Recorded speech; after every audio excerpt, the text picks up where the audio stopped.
एक जंगल में एक शेर अपनी शेरनी के साथ रहता था। दोनों में बहुत ही बड़ा प्रेम था। दोनों शिकार के लिए साथ साथ जाते और शिकार मारकर साथ ही खाया करते थे। कुछ दिनों बाद शेरनी ने 2 बच्चों को जन्म दे दिया। शेर ने कहा, अब तुम शिकार के लिए मत चला करो, घर पर ही रहकर बच्चों की देखभाल करो। मैं अकेला शिकार के लिए जाऊंगा और तुम्हारे लिए भी शिकार में आऊंगा।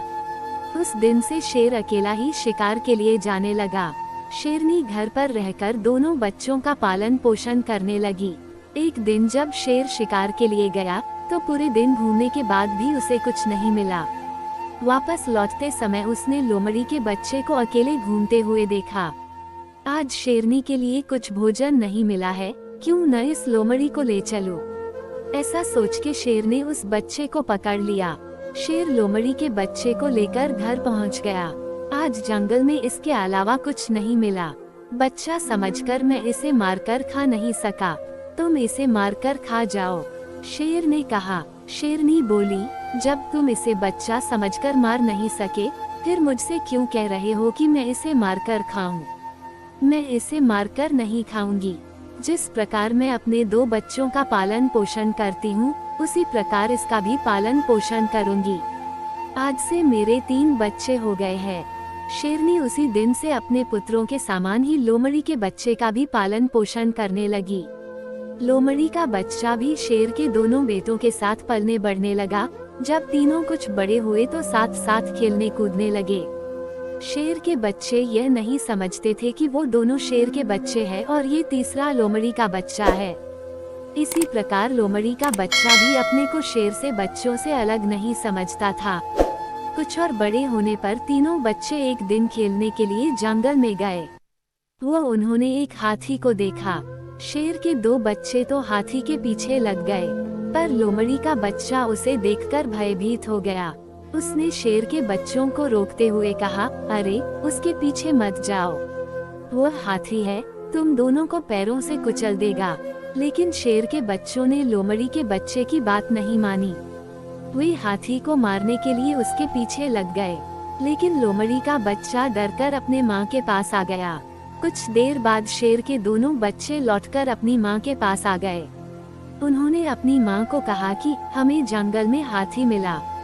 हम दोनों तो उसके पीछे भाग गए, लेकिन हमारा तीसरा भाई डरकर घर आ गया। लोमड़ी के बच्चे को गुस्सा आ गया। तुम दोनों अपने आप को वीर और काया बता रहे हो, हिम्मत है तो आ जाओ, दोनों को जमीन पर गिरा दूंगा। शेरनी ने लोमड़ी के बच्चे को समझाते हुए कहा, तुम्हें अपने भाइयों के लिए ऐसी बात नहीं करनी चाहिए। वे मुझसे तुम्हारी शिकायत नहीं बल्कि सच बता रहे हैं। क्या तुम हाथी को देखकर डर नहीं गए थे? शेरनी की बात लोमड़ी के बच्चे को बिल्कुल अच्छी नहीं लगी। वो और गुस्से से बोला, मैं हाथी को देखकर डर गया। आपका कहना है कि मैं डरपोक और वे दोनों बहादुर है। मैं अकेला उन दोनों को जमीन पर गिरा सकता हूँ। तब शेरनी बोली, देखो बेटा, अधिक बढ़कर बातें करना अच्छी नहीं होता। ये तो सच ही है कि तुम्हारे वंश के लोग हाथी को देखकर डर जाया करते हैं। शेरनी की बात सुनकर लोमड़ी के बच्चे ने बड़े आश्चर्य भरे स्वर में कहा, क्या कह रही हो? आपकी बात से लगता है कि मेरा वंश और उन दोनों का वंश अलग है। सच बताओ क्या बात है? शेरनी लोमड़ी के बच्चे को अलग ले गई और उसे समझाती हुई बोली, देखो, तुम्हारा जन्म लोमड़ी के वंश में हुआ था और उन दोनों का जन्म शेर के वंश में हुआ है। मैंने तुम पर दया करके अपने बच्चों के समान ही तुम्हें पाला है। अब तुम बड़े हो गए हो। मैंने तुम्हारा पालन पोषण तो किया है, लेकिन तुम्हारे सभी गुण लोमड़ी जैसे ही है, इसलिए तुम उस हाथी से डर गए। मैंने इस भेद को अभी तक अपने बच्चों से छिपा रखा है।